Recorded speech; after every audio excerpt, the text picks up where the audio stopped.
In the previous video, we discussed Cannizzaro reaction in great detail, and we talked about the reaction mechanism that occurs in a highly concentrated basic medium, right? So to recap, this is what the mechanism looked like. You can see that in a highly concentrated basic medium, a dianion intermediate is formed. We have sufficient hydroxide ions here in this medium so that it can abstract a proton from the OH group as well, giving us this dianion intermediate. And it is from this dianion intermediate that the hydride transfer takes place, giving us a corresponding carboxylate ion and alkoxide ion. Subsequent workup gives us the oxidized product, which is the carboxylic acid, and the reduced product, which is the alcohol. Correct? Now the thing is, what we discussed here is kind of a lesser known mechanism of the Cannizzaro reaction. Basically, the dianion formation is relevant only if we are talking about an excessively basic medium, which has a very high concentration of OH minus. And in most cases, the hydride transfer takes place from a different intermediate. And we did briefly discuss this pathway as well in the last video, but then I thought that maybe it wasn't that clear because the products obtained in these two reaction mechanisms are slightly different. And that's what we're going to do in this video. Let's go over the popular mechanism of Cannizzaro reaction and then discuss a couple of questions based on the same, okay?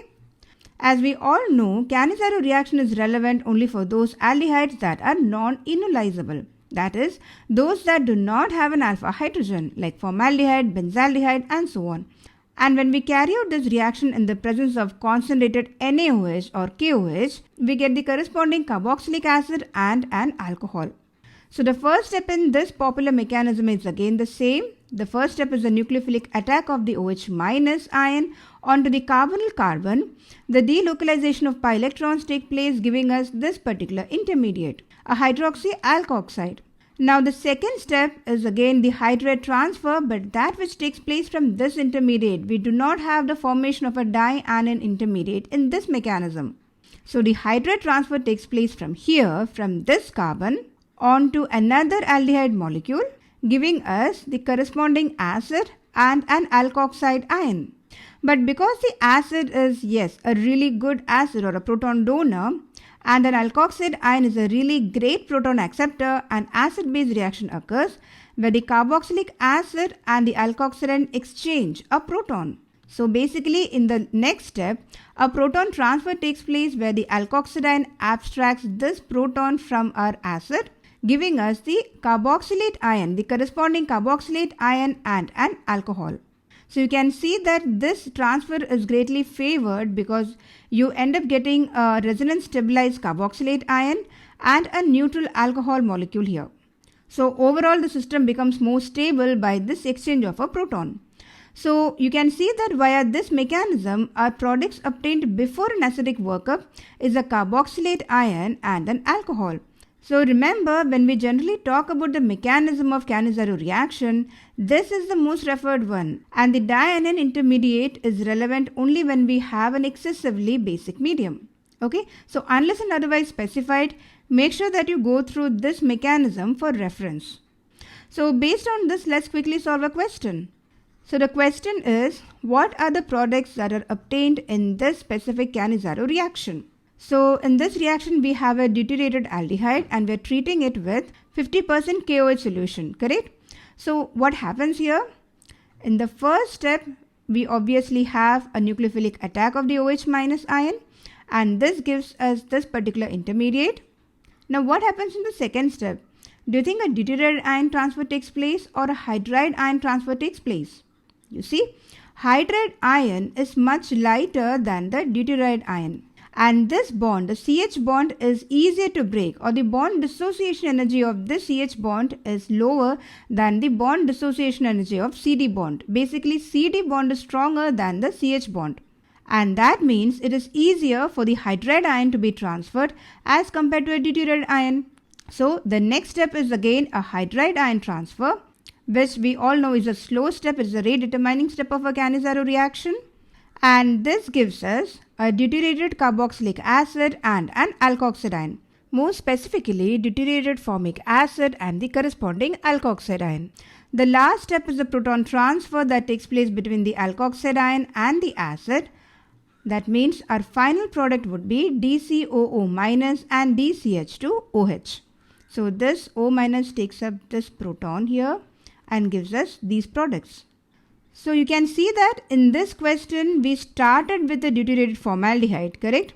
Now let's make a small twist. What if we started with a normal formaldehyde but treated it with a deuterated medium? Let me explain. What would be the products that would be formed in this case where we have a normal formaldehyde but we are treating it with KOD, deuterated KOH? Do you think we would get different products, or do you think we would get the same products as that we got in the previous case? So I want you to pause the video here, you know the mechanism to be followed, and give this a shot and try figuring out the correct answer. Which among the following would be the products obtained in this particular case? Okay, so take a moment and pause the video here. Alright, let's see what products we get here. Okay, so let me remove this option. The first step is obviously the attack, nucleophilic attack. But what is the attacking species? It is not an OH minus here. We have OD, right? So the attacking species here is DO minus, and we get this particular intermediate. In the second step, a hydride transfer takes place because obviously there is no possibility of a deuterated ion transfer because the deuterium is attached to oxygen atom here and not to the central carbon atom.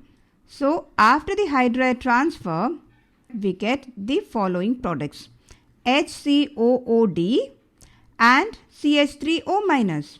Now the last step has the proton transfer taking place, but here you can see that there is no proton attached to oxygen atom. It is a deuterium ion that is attached here.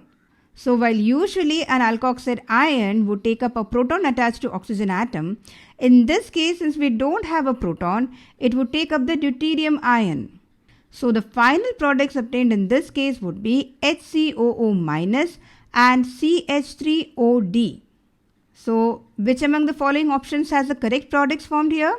Option B, HCOO minus and CH3OD. Now when we look at the options, we can straight away see that option 1 is not the correct answer because it has DCOO minus, which means the deuterium ion must be present in our aldehyde, which is not the case here. So this is definitely wrong. What about option 3? Here we have HCOO minus, great, but DCH2OH, not CH3OD. For DCH2OH to be formed as a product, it should be the deuterated ion transfer that should happen, not the hydride ion transfer, right? And that's not the case here. We have a hydride ion transfer taking place, which means the product obtained would be a CH3O minus and eventually giving a CH3OD. So this cannot be the product either. What about option 4? Here we have HCOOD and CH3O minus. But that would mean that the reaction should stop before the proton transfer, but that's not the case. We have the alkoxide ion taking up this deuterium ion, and that means these will not be the products either. So the correct answer in this case is HCOO minus and CH3OD.